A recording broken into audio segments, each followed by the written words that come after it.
kemajuan. Semoga benar jadi kenyataan.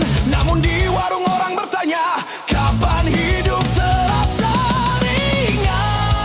Kalau begini terus ceritanya, jangan-jangan nanti semua ada biayanya. Orang bercanda sambil tertawa, jangan sampai napas pun dihitung pajaknya.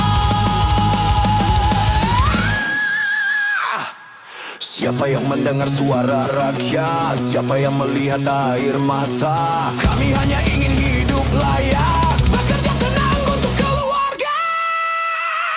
Negeri Kanoha, dengarkan kami.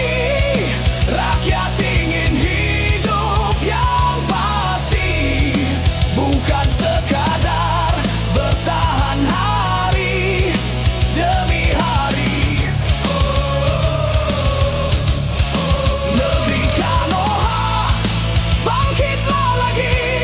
Semoga keadilan hadir kembali, agar rakyat tersenyum, negeri pun berseri.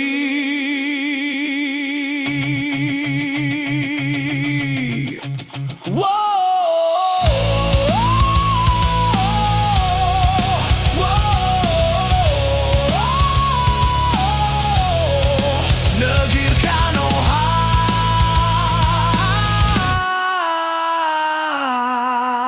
semoga esok lebih baik.